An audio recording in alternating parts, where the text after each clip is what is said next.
Hello, dear legal eagles. Welcome to the Logical Studies YouTube channel and I am your friend Advocate लक्षक Kumar Singh. कैसे हैं आप सब लोग? अच्छे होंगे। मैं एक बार फिर आ गया हूँ जूरिस्प्रूडेंस के अपने मास्टर नोट्स लेकर और एक बिल्कुल नए टॉपिक के साथ। तो चलिए बिना देर किए आगे बढ़ते हैं। देखते हैं। सबसे पहले हमेशा की तरह हम क्या देखेंगे? इंडेक्स को देखेंगे। हमने डेफिनेशन कर ली है इसकी, नेचर ऑफ लॉ कर लिया है, सोर्सेज ऑफ लॉ कर लिए हैं, स्कूल ऑफ जूरिस्प्रूडेंस। ये स्कूल्स ऑफ जूरिस्प्रूडेंस के ऊपर एक इंट्रो वीडियो है, राइट? क्योंकि स्कूल्स को हमने डिटेल में यहाँ पे किया है। एनालिटिकल स्कूल ऑफ जूरिस्प्रूडेंस हो गया, हिस्टोरिकल स्कूल ऑफ जूरिस्प्रूडेंस हो गया, सोशियोलॉजिकल स्कूल ऑफ जूरिस्प्रूडेंस आज शुरू करेंगे। याद रखना, एनालिटिकल स्कूल ऑफ जूरिस्प्रूडेंस की जितने भी वीडियोस हैं उनका कोड है A, right? Historical school of jurisprudence उनका एच है। लाइक अगर 6-7 वीडियोस हैं एनालिटिकल स्कूल ऑफ जूरिस्प्रूडेंस में, तो वो क्या रहेगी? A1 A2 A3 और हिस्टोरिकल H1 H2 H3। तो आज हम करेंगे सोशियोलॉजिकल स्कूल ऑफ जूरिस्प्रूडेंस का इंट्रो वीडियो और इसका कोड रहेगा S1। राइट गाइस, प्लेलिस्ट बना दी है जूरिस्प्रूडेंस की, चैनल पर जाइए, चेक कीजिए, पढ़िए और प्लीज फीडबैक जरूर दीजिए। चैनल को शेयर कीजिए, सब्सक्राइब कीजिए। तो चलते हैं, आज की क्लास शुरू करते हैं। बहुत छोटा सा वीडियो है, ज्यादा बड़ा नहीं है। तो सोशियोलॉजिकल स्कूल ऑफ जूरिस्प्रूडेंस, तो हिंदी के मेरे मित्रों के लिए ये क्या है? न्याय शास्त्र की सामाजिक विचारधारा। न्याय शास्त्र कहा गया किसको? जूरिस्प्रूडेंस को। तो न्याय शास्त्र की ये सामाजिक विचारधारा है sociological school of jurisprudence. Arose in the late 19 and early 20 century. कौन सी शताब्दी में इसका उद्भव हुआ? 19वीं शताब्दी जब जा रही थी और 20वीं शताब्दी जब आ रही थी, तब इसका उद्भव हुआ, देखने को मिला। During a time when industrialisation, urbanisation and social change expose the limitation of earlier theory of law. उस वक्त क्या हो रहा था? बहुत ज्यादा इंडस्ट्रियलाइजेशन शुरू हो रहा था, औद्योगिकरण, शहरीकरण हो रहा था, और जो सामाजिक बदलाव थे ना, तो उन्होंने जो थ्योरीज थी पुरानी लॉ की, उनकी लिमिटेशन को एक्सपोज किया। क्योंकि देखो, लॉ जो है वो डायनामिक इन नेचर होना चाहिए कायदे से। उसको चेंजिंग नीड्स ऑफ सोसाइटी के हिसाब से अपने आप को बदलना चाहिए, अपने आप अमेंडमेंट करना चाहिए। तो उस वक्त जब इंडस्ट्रियलाइजेशन हो रहा था, अर्बनाइजेशन हो रहा था, नई नई चीजें निकल के आ रही थी, सोसाइटी की नई नई जरूरतें सामने आ रही थी, तो इस हिसाब से लॉ को भी अपने आप को अपडेट और अपग्रेड करना है। इसलिए ये लाइन लिखी गई, क्योंकि एक्सपोज कर दिया था अर्लियर लॉ की जो थ्योरीज थी उनकी लिमिटेशन को। तो इसलिए हमें और जरूरत पड़ी, तो सोशियोलॉजिकल स्कूल ऑफ जूरिस्प्रूडेंस हमें आगे देखने को मिला। तो natural law was seen as too abstract and moralistic. तो नेचुरल लॉ को बहुत एब्स्ट्रैक्ट और मॉरलिस्टिक, नैतिकवादी देखा गया, जबकि analytical positivism was criticised for being rigid and detached from social realities. तो ऑस्टिन का जो एनालिटिकल पॉजिटिविज्म था, क्या था? Law is a command of sovereign backed by the sanctions, right? तो उस पॉजिटिविज्म को, ऑस्टिन वाले को, बहुत ही ज्यादा रिजिड, मतलब कठोर और ना बदलने वाला उस तरीके से देखा गया और कहा गया कि ये सोशल रियलिटी से थोड़ा डिटेच्ड है, अलग है। जो सामाजिक वास्तविकताएं हैं उनसे ये थोड़ा सा अलग है। ये बिल्कुल भी वैसे नहीं चलेगा कि law is a command of sovereign backed bye sanction, क्योंकि ये ऑस्टिन का पॉजिटिविज्म तो यही कहता है ना कि लॉ को किसने बनाया? एक सुपीरियर अथॉरिटी ने बनाया। तो सुपीरियर अथॉरिटी कौन है? सॉवरेन होनी चाहिए। इसमें कुछ रूल्स हैं, वो रूल्स फॉलो होने चाहिए। अगर उन रूल्स को फॉलो नहीं किया तो आपको दंडित किया जाएगा, राइट? तो उसको भी बहुत रिजिड देखा गया और डिटैच देखा गया सोशल रियलिटी से। Against this backdrop, the sociological school emphasise that law is not an isolated set of rules but a living social institution deeply intertwined with society's value, culture and needs. तो sociological school of jurisprudence क्या कहता है? इसका emphasise किस पर है? ये कहता है कि लॉ आइसोलेटेड नहीं है, बिल्कुल अलग और एकाकी सेट ऑफ रूल्स नहीं है कि बिल्कुल ये अलग है, ये आइसोलेटेड सेट ऑफ रूल्स हैं। लेकिन ये अपने आप में लॉ एक लिविंग सोशल इंस्टीट्यूशन है, मतलब एक जिंदा सामाजिक संस्थान है लॉ। ठीक है, लिविंग क्यों कहा जाता है? हमारे कॉन्स्टिट्यूशन को भी लिविंग कहा जाता है क्योंकि इसमें इतना मादा है, एक अमेंडमेंट प्रोसीजर है इसमें, जो अपने आप को चेंज करता रहता है टाइम टू टाइम। अगर लॉ चेंज नहीं करेगा, अपने आप को ऑब्सलीट हो जाएगा। क्योंकि यहाँ पर भी तो लिखा हुआ है कि जो ऑस्टिन का पॉजिटिविज्म था और जो पहले की लीगल थ्योरीज थी, वो चेंजिंग नीड्स ऑफ सोसाइटी, क्योंकि सोसाइटी में इंडस्ट्रियलाइजेशन आ गया, अर्बनाइजेशन आ गया, लोगों के सोचने के तरीके बदल गए, काम करने के तरीके बदल गए, लेकिन लॉ तो पुराना का पुराना ही है। तो वो जो ऑब्सलीट हो गया, ऑब्सलीट आउट ऑफ फैशन, मतलब अब उसका कोई तर्क नहीं रहा, अब उसकी कोई प्रासंगिकता नहीं रही, उसकी इस लॉ की उसकी कोई वैल्यू नहीं रही, क्योंकि जमाना बदल गया, लॉ पुराना है। तो इसलिए लॉ अपने आप में, सोशियोलॉजिकल स्कूल कहता है, ये लिविंग सोशल इंस्टीट्यूशन है। ये डीपली इंटरवाइंड, इंटरवाइंड मतलब गुथा हुआ, बहुत गहरे तरीके से गुथा हुआ है सोसाइटी की वैल्यूज में, सोसाइटी के कल्चर, मतलब सोसाइटी की संस्कृति में और सोसाइटी की जरूरतों में। तो सोशियोलॉजिकल स्कूल ऑफ जूरिस्प्रूडेंस कहां पे फोकस कर रहा है? सोसाइटी की वैल्यू पर, कल्चर पर और नीड्स पर, राइट? आगे चलते हैं। This school views law as a dynamic instrument. ये लॉ को एक डायनामिक इंस्ट्रूमेंट मानता है, मतलब गतिशील एक इंस्ट्रूमेंट है लॉ। इंस्ट्रूमेंट का मतलब यहां पर क्या हो जाएगा? यंत्र हो जाएगा। Of social control and social engineering. ये कहता है स्कूल की लॉ एक डायनामिक इंस्ट्रूमेंट है किसका, सोशल कंट्रोल का और सोशल इंजीनियरिंग का। और ये डिजाइन किया गया है किसके लिए, to balance competing interest between individual and state. तो स्टेट और इंडिविजुअल्स के बीच में, राज्य के बीच में और व्यक्तियों के बीच में जो कंपीटिंग इंटरेस्ट है उसको बैलेंस करने के लिए लॉ को डिजाइन किया गया है। और ये इंसिस्ट करता है law must be studied empirically, मतलब लॉ को आप अनुभव के आधार पर पढ़ें, in terms of how it actually functions in society, कि लॉ सोसाइटी में किस तरीके से काम करता है। ध्यान रखो हम सोशियोलॉजिकल स्कूल ऑफ जूरिस्प्रूडेंस पढ़ रहे हैं तो सब कुछ सेंटर्ड रहेगा सोसाइटी, ठीक है, सोसाइटी फोकस में रहेगी। तो ये कहते हैं लॉ को एम्पिरिकली पढ़ना चाहिए, मतलब अनुभव के आधार पर कि ये सोसाइटी में किस तरीके से काम करता है, बजाय एक थ्योरी के रूप में। लिखा है ना, rather than only in a theory. So bye focusing on the practical effects of law, sociological jurists sought to make law a tool for justice, social welfare and harmony। तो मतलब ये जो सोशियोलॉजिकल jurist है ना, सारे के सारे जो अभी हम पढ़ने वाले हैं सोशियोलॉजिकल स्कूल में, इन्होंने लॉ के प्रैक्टिकल इफेक्ट्स पर फोकस किया है। लॉ के मतलब जो व्यवहारिक प्रभाव हैं उनके ऊपर इन्होंने इफेक्ट किया है।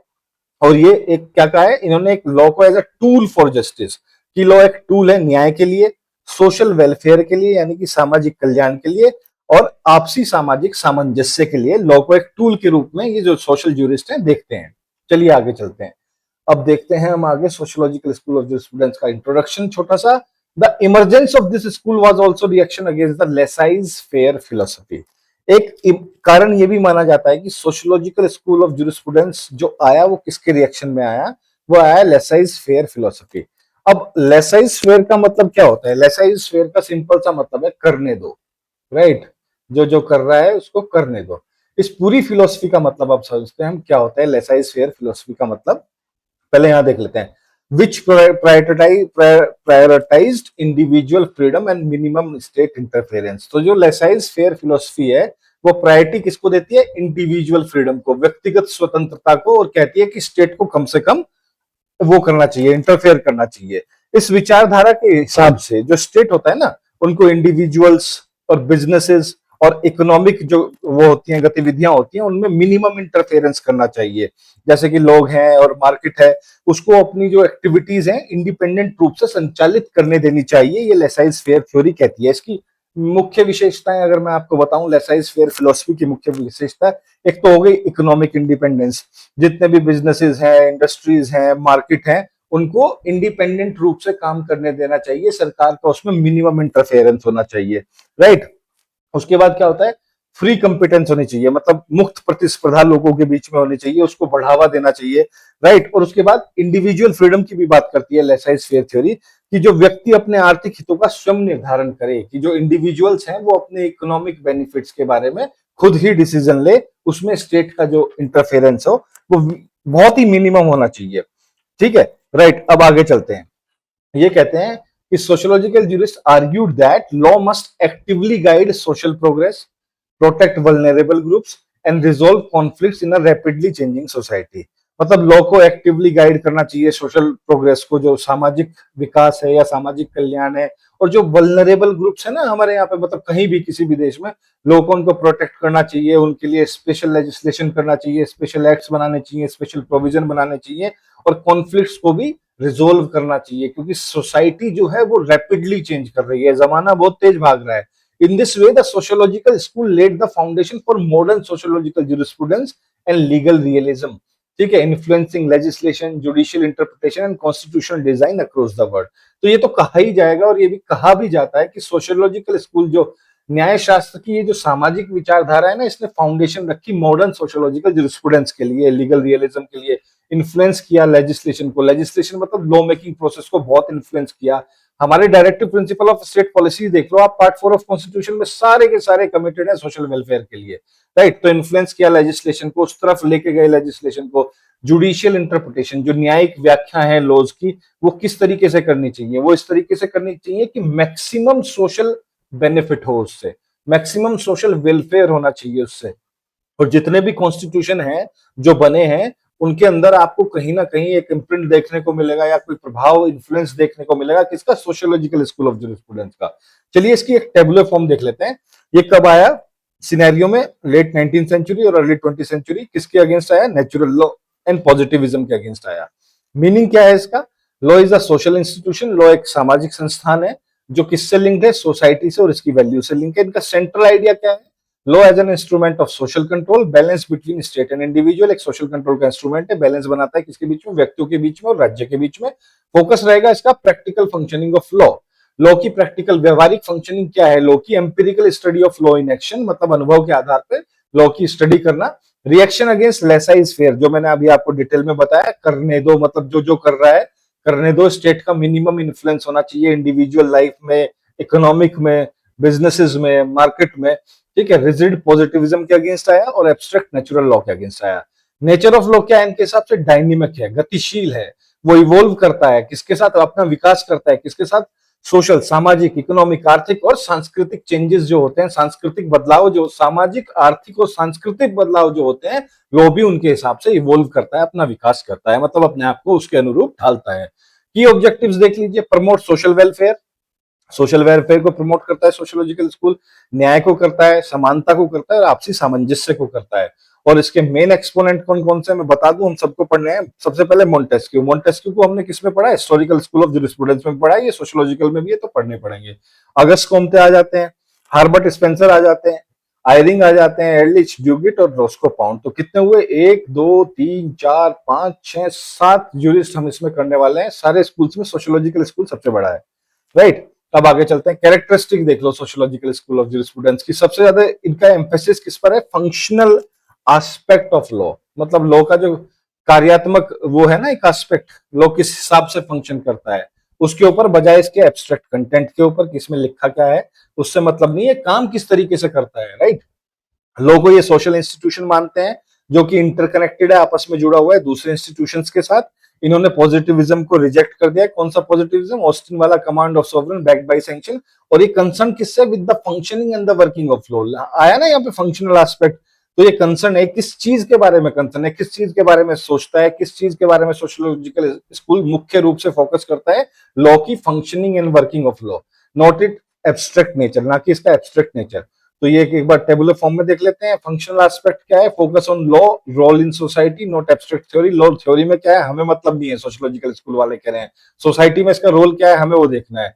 Law as a social institution, ये आपस में लिंक्ड है इकोनॉमी के साथ, पॉलिटिक्स के साथ, रिलीजन के साथ और फैमिली के साथ, राइट। आर्थिक आर्थिक जो इकोनॉमी है हमारी उसके साथ, राजनीति के साथ, धर्म के साथ, फैमिली के साथ और आर्थिक इकोनॉमी मतलब अर्थव्यवस्था के साथ। वो शब्द नहीं आ रहा था, अब आ गया, राइट।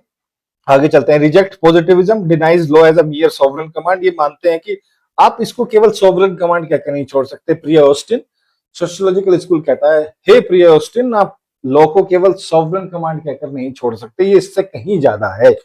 प्रैक्टिकल ओरिएंटेशन क्या है इनका, स्टडी करते हैं ये लॉ को इन एक्शन, इसके इफेक्ट्स क्या है सोसाइटी के ऊपर। अब की प्रिंसिपल देख लेते हैं। Law as a social institution, created to meet social needs and maintain order. किस लिए बनाया गया है, सोशल जरूरतों को पूरा करने के लिए और लॉ एंड ऑर्डर को मेंटेन करने के। लॉ डायनामिक है, गतिशील है, इवोल्व करता है, अपना विकास करता है, सामाजिक, आर्थिक और सांस्कृतिक बदलावों के साथ साथ अपने आप को बदलता है, उनके अनुरूप अपने आप को ढालता है। इसका फोकस किस पर है, सोशल पर्पज पर, सामाजिक उद्देश्य पर। Law judged bye effectiveness in promoting justice and welfare. तो कैसे जज करते हैं इसको कि प्रमोट करने, जस्टिस प्रमोट करने में और वेलफेयर प्रमोट करने में इसका प्रभाव कितना रहा, लॉ ने क्या रोल प्ले किया, उससे इसको जज करते हैं। तो इसका कार्यात्मक मतलब और अनुभवात्मक अप्रोच रहती है, functional and empirical approach. Study law in practice not just in books. Theory में क्या लिखा है हमें कोई फर्क नहीं पड़ता, लॉ प्रैक्टिस में क्या रोल प्ले कर रहा है और उसके प्रभाव क्या है उससे हमें फर्क पड़ता है। तो प्रिंसिपल देखिए, law as a social institution, serve social needs, maintain order, dynamic in nature, evolves with society changes, social purpose, promote justice, equality, welfare. और एम्पिरिकल अप्रोच यानी कि अनुभव के आधार पर, study law in practice, observe effects, instrumentalism, law as a tool for social engineering. आगे चलते हैं, एप्लीकेशन और इन्फ्लुएंस देखते हैं। इन्फ्लुएंस लेजिस्लेशन, अब देख लो, लॉ मेकिंग प्रोसेस को इन्फ्लुएंस करता है। जुडिशियल इंटरप्रिटेशन, जजेस के द्वारा की जाने वाली लॉ की व्याख्या उसको इन्फ्लुएंस करता है, स्पेशली इन इंडिया, खासकर क्योंकि हमारा यहाँ प्रेसिडेंट बड़ा चलता है, राइट। सुप्रीम कोर्ट ने ये कहा था इस केस में, उस केस में ये कहा था, तो सारे कोर्ट्स मानते हैं। जुडिशियल प्रेसिडेंट्स और जुडिशियल इंटरप्रिटेशन हमारे यहाँ पर सोर्सेज ऑफ लॉ में आता है, ठीक है। ये रिफ्लेक्ट करता है कॉन्स्टिट्यूशन के प्रोविजंस को, जैसे फंडामेंटल राइट हो गए, directive principle of state policy हो गए। एग्जांपल ले लो, निर्भया केस के बाद जो रिफॉर्म्स आए, public interest litigation, right, PIL, ठीक है। Promote, PIL mother of PIL कहा जाता है, मुझे याद आ गया तो बता देता हूँ। कपिला हिंगोरानी को मदर ऑफ पीआईएल कहा जाता है और फादर ऑफ पीआईएल कहा जाता है जस्टिस पीएन भगवती को, राइट। आगे चलते हैं। ये प्रमोट करता है law for social welfare, equity and human rights. Easy है। चलिए अब एप्लीकेशन देख लीजिए, इसकी टेबुलर फॉर्म देख लीजिए। Legislation, welfare laws, constitutional amendments, judicial interpretation, PIL आ जाएगा, सोशल जस्टिस डिसीजन आ जाएगा, इंडियन कॉन्स्टिट्यूशन के कंटेक्स्ट में fundamental right, directive principle of state policies और केस इन्फ्लुएंस, निर्भया रिफॉर्म्स और प्रोएक्टिव जुडिशरी। ये आप लिख सकते हैं अपने एग्जाम्स में। तो गाइस यहाँ पर इंट्रोडक्शन खत्म हो जाता है सोशियोलॉजिकल स्कूल ऑफ ज्यूरिस्प्रूडेंस का। प्लीज चैनल को जरूर शेयर करें, लाइक करें, सब्सक्राइब करें। आप हमें कनेक्ट कर सकते हैं www.logicalstudies.com पर। टेलीग्राम का लिंक है TLS UGC नेट लॉ, और व्हाट्सएप पे कनेक्ट कर सकते हैं 7302606241, राइट गाइस। और इंस्टाग्राम का भी the logical studies. And this is your friend advocate Lakshya Kumar Singh signing off for the day. तब तक के लिए सुरक्षित रहिए, स्वस्थ रहिए। Thank you very much.